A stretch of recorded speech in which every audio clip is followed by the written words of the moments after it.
Good morning all of you. एक बार फिर आप सभी का जीव विज्ञान की ऑनलाइन कक्षा में स्वागत है। डियर स्टूडेंट, हमने लास्ट वीडियो में आपको विभिन्न प्रकार के दाबों के मध्य अंतर संबंध पर आपसे चर्चा की थी, रिलेशनशिप बिटवीन वेरियस प्रेशर्स, जिनमें सबसे पहला हमने आपको बताया था कि डीपीडी जो होती है वो किसके बराबर होती है, ओपी माइनस टीपी, अर्थात परासरण दाब जो होता है वो स्थिर दाब के अंतर के क्या होता है, बराबर होता है। ठीक है, परासरण दाब और स्थिर दाब के अंतर को विसरण दाब न्यूनता कहते हैं, ऐसी परिभाषा आपको दी थी। इसलिए आपको पता है विसरण दाब न्यूनता, परासरण दाब और स्थिर दाब के मध्य एक प्रकार का ये गणितीय संबंध भी हमने आपको बताया था। ठीक है, पहला आपको यहां पर बताने जा रहे हैं कि यदि जब कोशिका क्या हो, पूर्ण रूप से स्लथ हो। पहला पॉइंट बताया, जब कोशिका कैसी हो, पूर्ण रूप से कैसी हो, स्लथ अवस्था में हो। जब कोशिका पूर्ण रूप से स्लथ अवस्था में होगी तो स्थिर दाब का मान कैसा होता है, 0 होता है। और जब स्थिर दाब का मान 0 होगा तो मैंने आपको बताया डीपीडी बराबर क्या होता है, ओपी होता है। क्यों होता है, क्योंकि सूत्र आप जानते हो, डीपीडी बराबर ओपी माइनस टीपी। देखिए टीपी की वैल्यू क्या है, 0 है, तो डीपीडी बराबर ओपी, इसलिए 0 की कोई वैल्यू नहीं होती है, इसलिए सूत्र हो गया डीपीडी बराबर ओपी। हमने आपको बताया जब कोशिका जब पूर्ण रूप से स्लथ होगी तो स्थिर दाब का मान 0 होगा, और स्थिर दाब का मान जब 0 होगा तो डीपीडी का मान परासरण दाब के मान के क्या होगा, बराबर होगा। ठीक है, दूसरा बिंदु हमने बताया कि जब स्लथ कोशिका को, एक पूर्ण रूप से स्लथ कोशिका है और उस स्लथ कोशिका को कौन से विलयन में रखा जाए, अल्प पराशरी विलयन में रखा जाए। उस स्लथ कोशिका को जब अल्प पराशरी विलयन में रखा जाता है तो हमने आपको बताया स्थिर दाब का मान तो अधिकतम हो जाता है, परंतु विसरण दाब न्यूनता का मान कितना हो जाता है, 0 हो जाता है। विसरण दाब न्यूनता का मान कितना हो जाता है, 0 होता है। अतः उस स्लथ कोशिका में जल जब तक अंदर प्रवेश करता रहेगा जब तक ओपी का मान टीपी के मान के बराबर न हो जाए, जब तक परासरण दाब और स्थिर दाब का मान बराबर नहीं होगा तब तक उस स्लथ कोशिका में जल के अणु कोशिका के अंदर प्रवेश करते रहेंगे। आपको मैंने अगर इसको समझाने के लिए बताया था कि डीपीडी बराबर ओपी माइनस टीपी। अब डीपीडी की वैल्यू कितनी है, 0, तो 0 बराबर ओपी माइनस टीपी। जब इनका पक्षांतरण करेंगे तो आपको पता है ओपी बराबर टीपी। ये दूसरी कंडीशन हमने आपको बता दी थी। तीसरी कंडीशन हमने, तीसरा जो संबंध आपको बताया, जब कोशिका पूर्ण रूप से कैसी हो, स्फीत हो, when the cell is fully turgid, जब कोशिका पूर्ण रूप से कैसी हो, स्फीत अवस्था में हो। कोशिका कैसी हो, पूर्ण रूप से स्फीत अवस्था में हो, तो डीपीडी का मान क्या होता है, डीपीडी का मान क्या होता है, 0 होगा। और डीपीडी का मान जब 0 होगा तो आप देखिए डीपीडी बराबर ओपी माइनस टीपी। ठीक है, आपको बताया हमने डीपीडी का मान 0 है तो ओपी माइनस टीपी, इसलिए क्या हो गया, ओपी बराबर टीपी। हम कह सकते हैं जब कोशिका पूर्ण रूप से स्फीत होगी तो विसरण दाब न्यूनता का मान 0 होगा, और विसरण दाब न्यूनता का मान 0 होने पर परासरण दाब और स्फीत दाब का मान कैसा हो जाएगा, बराबर हो जाएगा। ये हमने आपको पढ़ाया था रिलेशनशिप बिटवीन वेरियस प्रेशर, विभिन्न प्रकार के दाबों के मध्य संबंध। ठीक है, उसके बाद हमने कल आपसे जो चर्चा की थी वो हमने की थी किसके ऊपर, हाइपोथेसिस ऑफ वाटर पोटेंशियल। ठीक है, जल विभव की अवधारणा। आपको मैंने बताया था कि जल विभव की अवधारणा 1960 के अंदर आर के स्लेटियर आर के सलेटियर और दूसरे वैज्ञानिक का नाम था S A Taylor. S A Taylor और आर के सलेटियर नाम के वैज्ञानिक ने 1960 में कौन सी परिकल्पना दी? जल विभव की परिकल्पना दी। तो जल विभव की परिकल्पना इन दोनों वैज्ञानिकों ने 1960 में दी। ऊष्मागति के नियमानुसार हम बता दें आपको कि किसी भी तंत्र के सभी घटकों में मुक्त जो ऊर्जा होती है, ठीक है, किसी भी तंत्र का, मैंने आपको बताया किसी भी तंत्र के सभी घटकों में कुछ ऊर्जा क्या होती है? मुक्त होती है, जिससे वो क्या करते हैं? कार्य करने के लिए उन्हें क्या प्राप्त होती है? क्षमता प्राप्त होती है। हमने आपको बताया था कि परासरण में, ठीक है, परासरण की क्रिया में जल के जो अणु होते हैं, परासरण की क्रिया में जल के अणु जो होते हैं वो अर्धपारगम्य झिल्ली द्वारा, ठीक है, अंदर की ओर गति करते हैं। और जब वो जल के अणु अंदर की ओर गति करते हैं तो उस दौरान मुक्त ऊर्जा की क्या होती है? आवश्यकता होती है। उस दौरान कौन सी ऊर्जा की आवश्यकता होती है? मुक्त ऊर्जा की क्या होती है? आवश्यकता होती है। इसलिए हमने कल आपको बताया था कि शुद्ध जल का जल विभव का मान, शुद्ध जल का जल विभव का मान कितना होता है? 0 होता है। शुद्ध जल के जल विभव का मान 0 होता है, परंतु स्वतंत्र ऊर्जा जो होती है वो अधिक होती है, ठीक है। स्वतंत्र ऊर्जा का मान कितना होता है? अधिक होता है। अर्थात हम कह सकते हैं शुद्ध जल की स्वतंत्र ऊर्जा का मान अधिक होता है। यदि उस शुद्ध जल में विलेय पदार्थ मिला दिया जाए, यदि उस शुद्ध जल में क्या मिला दिया जाए? विलेय पदार्थ मिला दिया जाए, तो उस शुद्ध जल जो होगा, ठीक है, उसमें विलेय पदार्थ मिलने पर स्वतंत्र ऊर्जा का मान कैसा हो जाता है? कम हो जाता है। इसका मतलब यहां पर जल विभव की परिभाषा आपकी निकल के आ गई है, ठीक है।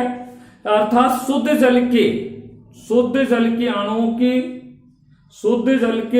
की स्वतंत्र ऊर्जा, किसकी अणु की? शुद्ध जल के अणुओं की स्वतंत्र ऊर्जा और विलयन के अणुओं की स्वतंत्र ऊर्जा के अंतर को क्या कहा जाता है? जल विभव कहा जाता है। लास्ट वीडियो में हमने आपको जल विभव की परिभाषा नहीं बताई थी और हमने अब आपको जल विभव बता दिया। तो आज हम इस चैप्टर के अंदर, ये अंतिम टॉपिक है, ये अंतिम वीडियो है इस चैप्टर का। इस चैप्टर में हम जल विभव पढ़ेंगे, ठीक है।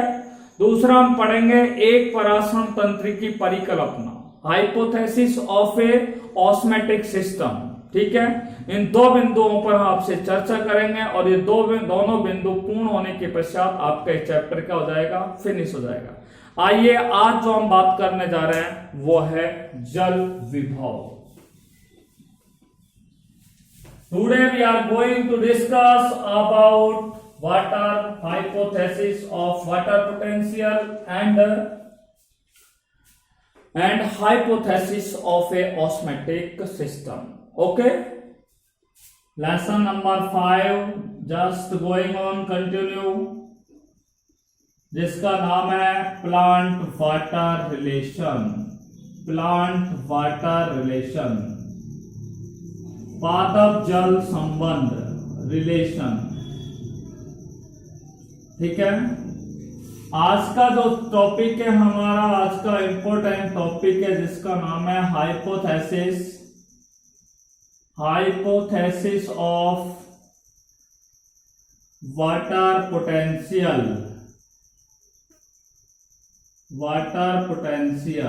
ठीक है, देखिए जल विभव की परिभाषा हम आपको निकाल चुके हैं अभी, ठीक है। जल विभव की परिभाषा हमने क्या बताई कि शुद्ध जल के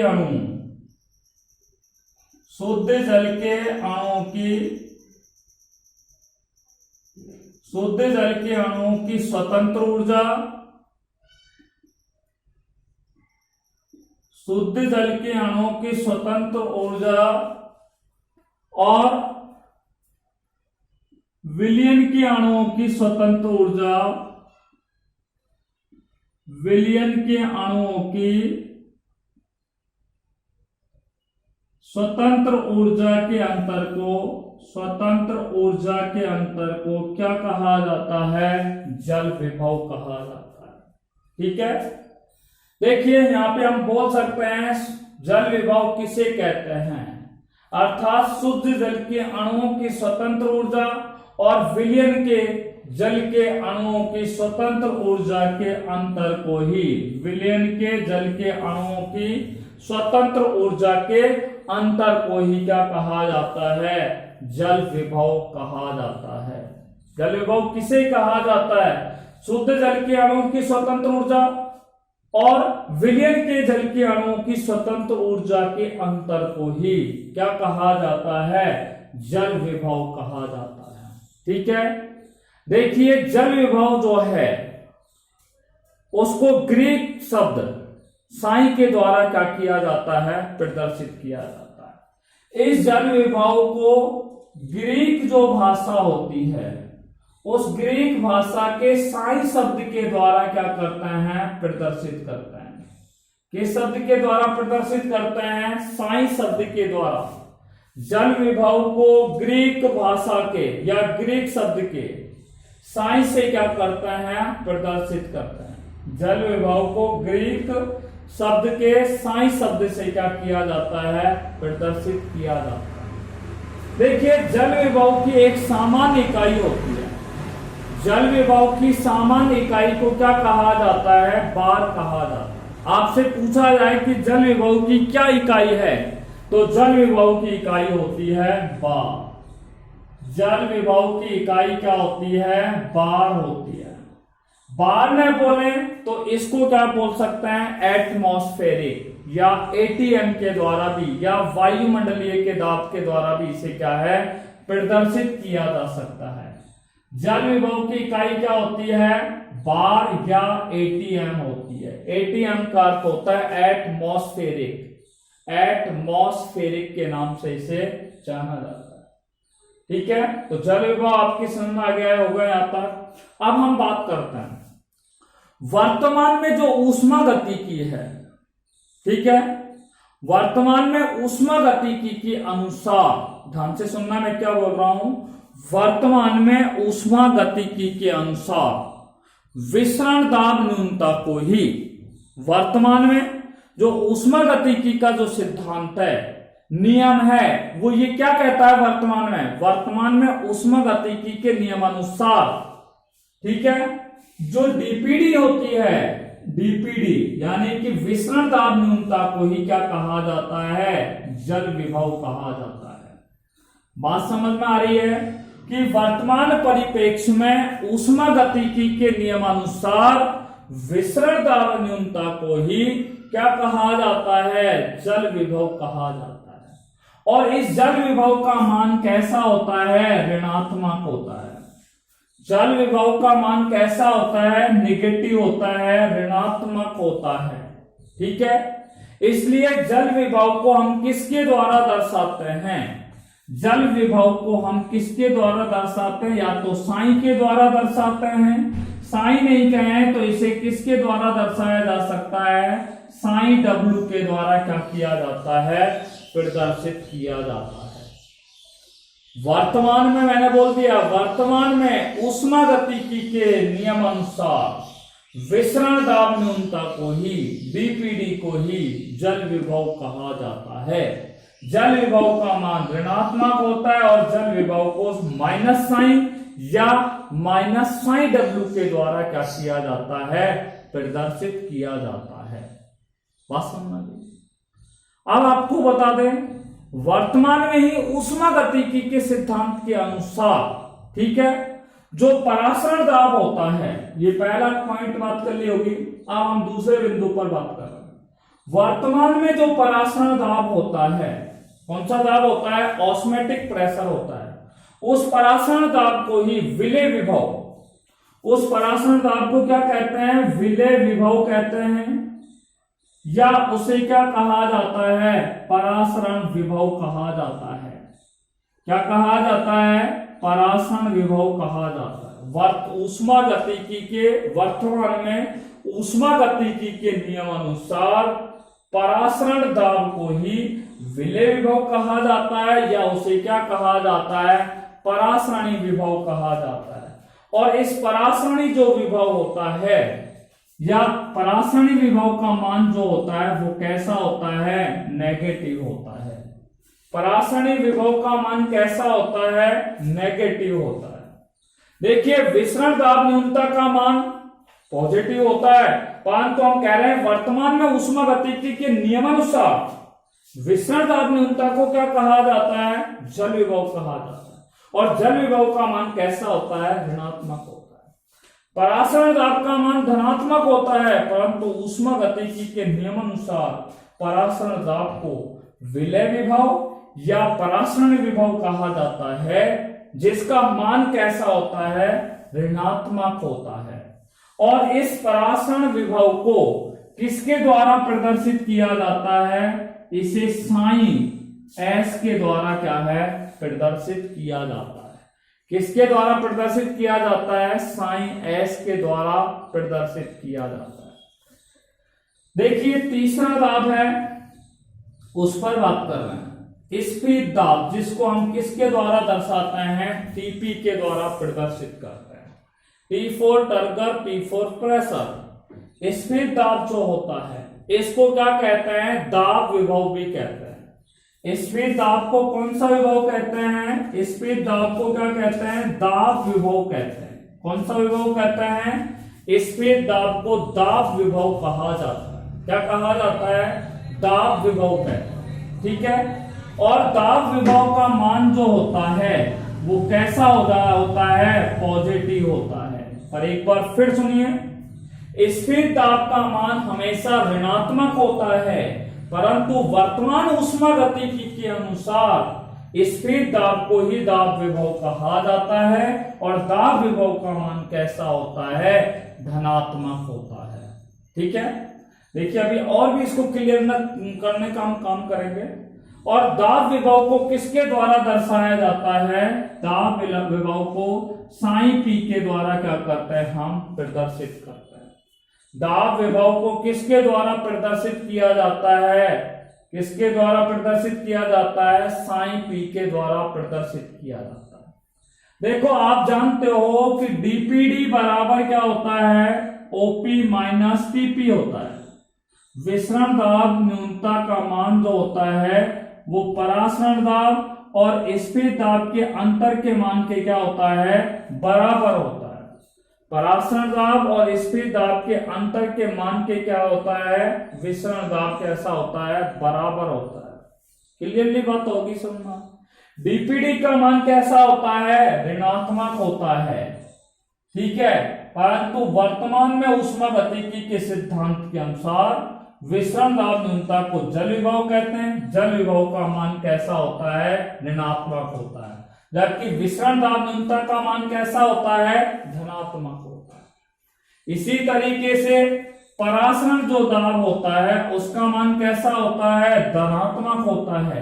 परंतु ऊष्मागतिकी के सिद्धांत के अनुसार अगर बात करें तो ऊष्मा परासरण जो दाब होता है उसे विलय विभव या परासरणी विभव कहते हैं। और परासरण विभव में विलयन में विलय की सांद्रता को, परासरण विभव जो होता है वो विलयन में विलय की सांद्रता को क्या करता है, प्रदर्शित करता है। इसलिए परासरण दाब को विलय विभव या परासरण विभव कहते हैं, जिसका मान नेगेटिव होता है, ऋणात्मक होता है। इसी तरीके से स्पीड दाब का मान यहां पर कैसा होता है, ऋणात्मक होता है, ऋणात्मक होता है। परंतु स्पीड दाब को ऊष्मागतिकी के, वर्तमान ऊष्मागतिकी के नियम के अनुसार क्या कहते हैं, दाब विभव कहते हैं। और दाब विभव का मान कैसा होता है, धनात्मक। परंतु इसलिए इस गणितीय सूत्र के अनुसार कैसा होता है, ऋणात्मक होता है। परंतु वर्तमान ऊष्मागतिकी के सिद्धांत के अनुसार टीपी का मान जो होता है, ठीक है, उसे दाब विभव कहते हैं। और दाब विभव का मान कैसा होता है, धनात्मक होता है। अब देखिए जल विभव, परासरण विभव और दाब विभव के मध्य एक संबंध स्थापित है। जल विभव के मध्य, परासरण विभव के मध्य और दाब विभव के मध्य एक क्या है, हम यहाँ पर संबंध स्थापित करने जा रहे हैं। जल विभव को दर्शाते हैं साई डब्ल्यू के बराबर। ठीक है, देखिए परासरण विभव को किसके द्वारा दर्शा रहे हैं, साई एस के द्वारा, और दाब विभव को किसके द्वारा दर्शा रहे हैं, साई पी के द्वारा क्या करते हैं, हम प्रदर्शित करते हैं। ठीक है, इसलिए जल विभव आपसे पूछा जाए कि जल विभव, दाब विभव एवं परासरण विभव के मध्य संबंध को गणितीय सूत्र के द्वारा प्रदर्शित कीजिए, या गणितीय सूत्र द्वारा प्रदर्शित कीजिए। ठीक है, तो साई डब्ल्यू बराबर Sai S plus psi P. ठीक है, इसको यहां पर एक पॉइंट और लिखना पड़ेगा। क्या लिखना पड़ेगा, यहां पर साई डब्ल्यू और ठीक है साई एस कैसे होते हैं, ऋणात्मक होते हैं, तथा साई पी जो होता है वो कैसा होता है, धनात्मक होता है। या तो आपको ये लिखना पड़ेगा, ये नहीं लिखना चाहते हैं तो आप यहां पर क्या लगा देंगे, माइनस लगा देंगे। इज इट राइट, ये आपके समझ में आ गया होगा। तो हमने बात कर ली है जल विभव क्या है। जल विभव, ठीक है, शुद्ध जल के अणुओं की स्वतंत्र ऊर्जा का मान विलयन के जल के अणुओं की स्वतंत्र ऊर्जा के मान के अंतर को ही जल विभव कहा जाता है। Is it right? ठीक है, आपको पूछा जाए कि जल विभव, परासरण विभव और दाब विभव में क्या अंतर है, तो साइन डब्ल्यू बराबर psi S plus psi P. इसी के साथ हमारा जल विभव वाला टॉपिक समाप्त हुआ, और इस पाठ का एक अंतिम टॉपिक है जिस पर हम बात कर रहे हैं, एक परासरण तंत्र की परिकल्पना, हाइपोथेसिस ऑफ ए ऑस्मैटिक सिस्टम। देखिए इस पे बात करते हैं।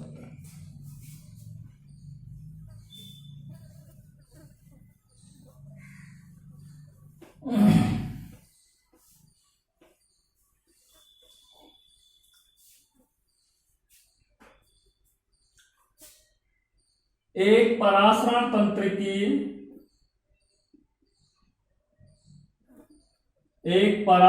तंत्र की परिकल्पना, हाइपोथेसिस ऑफ ए ऑस्मैटिक सिस्टम। ठीक है, इस पाठ का ये अंतिम टॉपिक है जिस पर हम आपसे डिस्कस करने जा रहे हैं। देखिए क्या है, देखिए एक हम अर्धपारगम झिल्ली से बनी हुई थैली लेते हैं। ठीक है, मान लीजिए ये एक अर्धपारगम झिल्ली से बनी हुई थैली है इस तरीके की। ठीक है, अर्धपारगम झिल्ली से बनी हुई क्या है, ये थैली है, और इस अर्धपारगम झिल्ली से बनी हुई थैली के अंदर हम चीनी का सांद्र घोल भर देते हैं। किसका घोल भर देते हैं, इसमें हम चीनी का सांद्र घोल भर दिया जाता है। ठीक है, समझ में आ गई है कि एक अर्धपारगम झिल्ली से बनी हुई थैली है, और उस थैली के अंदर चीनी का कौन सा घोल भर देते हैं, सांद्र घोल हम उसके अंदर भर देते हैं। उसके पश्चात इस थैली को पानी से भरे हुए एक बीकर के अंदर क्या है, रख दिया जाता है। ये पानी से भरा हुआ क्या है, बीकर है, और पानी से भरे हुए बीकर में इस अर्धपारगम झिल्ली की थैली को क्या है, रख दिया जाता है। ठीक है, तो इस थैली को पानी से भरे बीकर में क्या है, रख दिया जाता है। आप देखिए यहाँ पे परासरण की क्रिया होगी, और परासरण की जब क्रिया होगी तो जल क्या है, तनु विलयन है, चीनी का सांद्र घोल कैसा है, सांद्र विलयन है।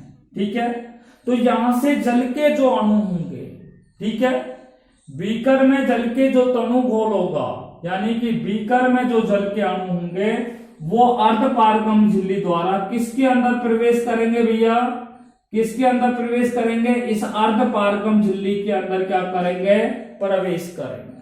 बात समझ में आ गई? बीकर का तनु घोल अर्थात बीकर का जो जल होगा, उस जल के अणु अर्धपारगम झिल्ली में चीनी का कौन सा घोल भरा हुआ है, सांद्र घोल भरा हुआ है। अर्थात तनु घोल से सांद्र घोल की ओर पदार्थ के अणुओं का क्या होता है, परिवहन होता है, गमन होता है। ठीक है, तो परासरण के अनुसार बीकर का तनु घोल जो होता है, उस तनु घोल से जल के अणु थैली के अंदर क्या कर जाते हैं, थैली के सांद्र घोल में क्या हो जाता है, प्रवेश कर जाता है। ठीक है, थैली के अंदर जब जल के अणु प्रवेश करने लग जाते हैं तो प्रवेश करते हैं तो ये जो अर्धपारगम झिल्ली होती है, अर्धपारगम झिल्ली से बनी हुई थैली होती है, वो उस पर क्या है, वो कैसी हो जाती है, स्फीत हो जाती है। अर्धपारगम झिल्ली कैसी हो जाती है, यहाँ पे स्फीत हो जाती है। ठीक है, अब आप देखिए ये स्फीत जो थैली होती है, थैली कैसी हो गई है, स्फीत थैली होती है। और उस स्फीत थैली की भित्ति पर, स्फीत थैली की जो भित्ति होती है उस भित्ति पर क्या लगता है, यहाँ पर दाब लगता है। भित्ति पर क्या लगता है, दाब लगता है, जो जल के अणुओं को थैली में प्रवेश करने से क्या करता है, रोकने का कार्य करता है। उसी दाब को क्या कहते हैं, स्फीत दाब कहते हैं। और स्फीत दाब द्वारा जल विभव पर पड़ने वाले प्रभाव को, स्फीत दाब द्वारा जल विभव पर पड़ने वाले प्रभाव को ही क्या कहा जाता है, दाब विभव कहा जाता है। कौन सा विभव कहते हैं, दाब विभव कहते हैं। आपको बता दें ये जो दाब विभव होता है, दाब विभव जो होता है वो जल विभव के मान को क्या कर देता है, बढ़ा देता है। ये दाब विभव जो होता है वो जल विभव के मान को क्या कर देता है, बढ़ा देता है। इसलिए हम कह सकते हैं साई डब्ल्यू बराबर Sai S plus psi P. ये क्या है, एक परासरण तंत्र की क्या है, परिकल्पना अपने यहां पर देखिए। अब देखिए ये जल अवशोषण करने वाली कोशिका है, जल अवशोषण करने वाली कोशिका की जो सतह होती है, जल अवशोषण करने वाली कोशिका की ये क्या है, सतह, जहां पर मैं उंगली फेर रहा हूं। ठीक है, जल अवशोषण करने वाली ये सतह है और इस सतह को क्या कहा जाता है, अधात्री कहा जाता है। जल अवशोषण करने वाली सतह को क्या कहा जाता है, आधात्री, या उसे क्या कहते हैं, मैट्रिक्स कहा जाता है। जल अवशोषण करने वाली सतह को आधात्री या फिर उसे क्या कहा जाता है, मैट्रिक्स कहा जाता है। देखिए मैट्रिक्स द्वारा, मैट्रिक्स या आधात्री के द्वारा भी क्या होता है, एक विभव उत्पन्न होता है। या हम कह सकते हैं मैट्रिक्स के द्वारा उत्पन्न जो विभव होता है, ठीक है, मैट्रिक्स के द्वारा जो उत्पन्न विभव होता है उसे हम कौन सा विभव कहते हैं, मैट्रिक्स विभव या आधात्री विभव कहते हैं। और आधात्री विभव का मान कैसा होता है, आधात्री विभव का मान कैसा होता है, ऋणात्मक होता है। आधात्री विभव को किसके द्वारा दर्शाते हैं, साइन एम के द्वारा क्या करते हैं, प्रदर्शित करते हैं। आधात्री विभव को किसके द्वारा प्रदर्शित करते हैं, साइन एम के द्वारा क्या किया जाता है, उसे प्रदर्शित किया जाता है। ठीक है, ये क्या काम करता है, आधात्री विभव होता है वो जल विभव के मान को, जल विभव के मान को क्या कर देता है, ये कम कर देता है। आधात्री विभव जल विभव के मान को क्या कर देता है, कम कर देता है। ठीक है, आपको बता दें आधात्री विभव जो होता है वो मृदा के लिए तो क्या होता है, महत्वपूर्ण होता है। आधात्री विभव जो होता है वो मृदा के लिए तो क्या होता है, बहुत अधिक महत्वपूर्ण होता है, परंतु कोशिकीय परासरण के लिए क्या होता है, वो बिल्कुल महत्वहीन होता है। आधात्री विभव मृदा के लिए कैसा होता है, महत्वपूर्ण होता है, जबकि कोशिकीय परासरण के लिए कैसा होता है, महत्वहीन होता है, उसका कोई लाभ नहीं होता है, वो कैसा होता है, निरर्थक होता है।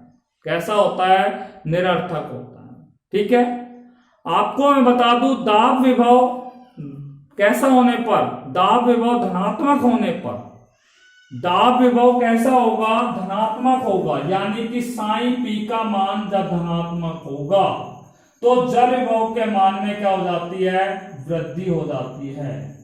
जल विभव के मान में क्या हो जाती है, वृद्धि हो जाती है। बात समझ में आ गई है।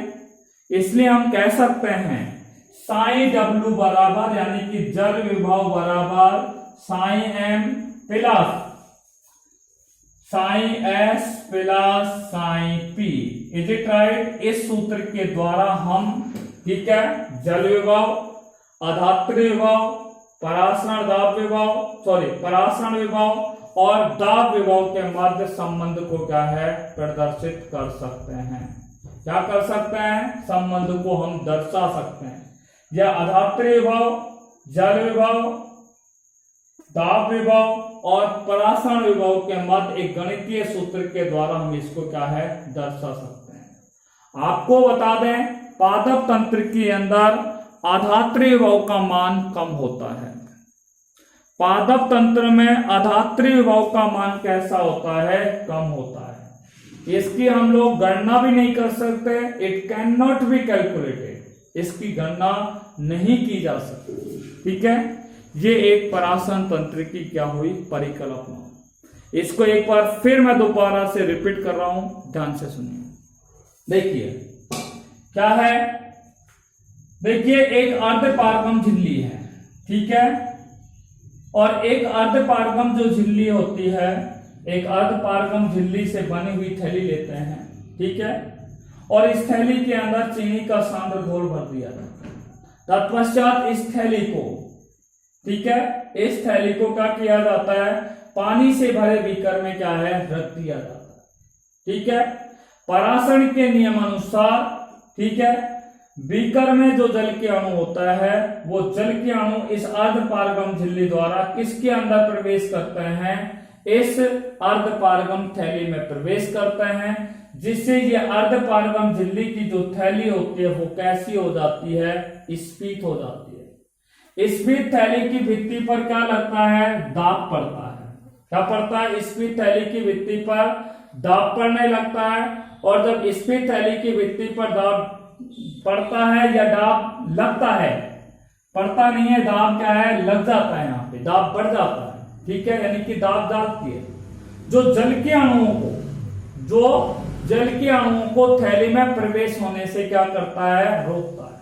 ठीक है, उस दाब को क्या कहते हैं, स्फीत दाब कहते हैं। स्फीत दाब द्वारा जल विभव का मान, स्फीत दाब द्वारा जल विभव का जो मान होता है, ठीक है, स्फीत दाब द्वारा जल विभव पर जो स्फीत दाब द्वारा जल विभव पर पड़ने वाले प्रभाव को हम क्या कहते हैं, दाब विभव कहते हैं। और दाब विभव जो होता है वो जल विभव के मान को क्या कर देता है, बढ़ा देता है।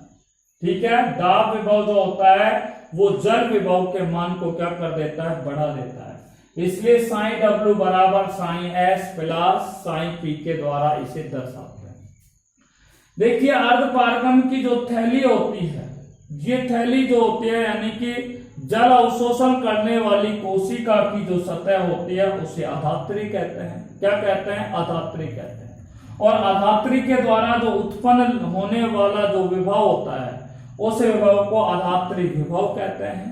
अधात्री विभव का मान कैसा होता है, ऋणात्मक होता है। जो जल विभव के मान को, ठीक है, जो जल विभव के मान को क्या कर देता है, कम कर देता है। क्या कर देता है, जल विभव के मान को क्या कर देता है, कम कर देता है। हमने आपको बताया कि अधात्री विभव होता है वो मृदा के लिए बहुत ही आवश्यक होता है, बहुत ही महत्वपूर्ण होता है, परंतु दाब विभव के लिए, परंतु कोशिकीय परासरण के लिए कैसा होता है, महत्वहीन होता है, इसकी कोई फायदा नहीं होता है। दाब विभव हमेशा धनात्मक होता है।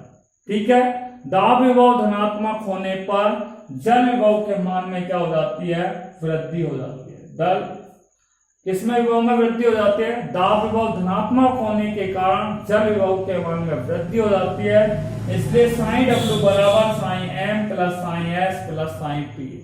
अर्थात हम यहाँ पर जल विभव, अधात्री विभव, दाब विभव और परासरण विभव के मध्य क्या है, एक संबंध यहाँ पर स्थापित होता है, जिसे हमने यहाँ पर गणितीय सूत्र के द्वारा क्या किया है, प्रदर्शित किया है।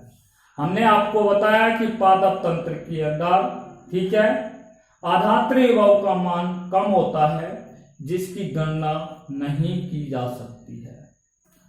इसी के साथ ये परासरण तंत्र की परिकल्पना समाप्त हुई। ये चैप्टर कंप्लीटली समाप्त हुआ। ठीक है, यदि आपको इस चैप्टर में किसी भी प्रकार की समस्या है तो हम आपकी, ठीक है, हम आपको अब तक जितने भी चैप्टर्स पढ़ाए हैं, ध्यान से सुन लीजिए, हमने जितने भी चैप्टर्स पढ़ाए हैं उन चैप्टरों की आपको हमने प्रॉब्लम्स क्लासेस लगाई हैं। यदि आपको कोई समस्या है तो व्हाट्सएप पर अपनी समस्या को भेज दीजिए और हम 20 सितंबर को सुबह 7 बजे आपकी जूम ऐप पर ऑनलाइन क्लास लगाएंगे। ठीक है, इसलिए बार बार आप मेरे से मत बोलना सर आपने प्रॉब्लम क्लासेस नहीं लगाई है। इसलिए हम 20 तारीख को 7 बजे जूम ऐप पर आपकी ऑनलाइन क्लास लगाएंगे यदि आपको कोई प्रॉब्लम है तो। ठीक है, यदि आप हमें मैसेज करना चाहें, ठीक है, जो भी आपके पास प्रॉब्लम है वो नंबर मैंने आपको यहाँ पर लिख दिए हैं 9983030386 पर आप क्या है हमें प्रॉब्लम्स भेज सकते हैं, जिनका निवारण हम 7 बजे जूम ऐप पर 20 तारीख को 20 सितंबर को करेंगे। Till then take care bye corona, be safe and be happy at your home. Thanks very much.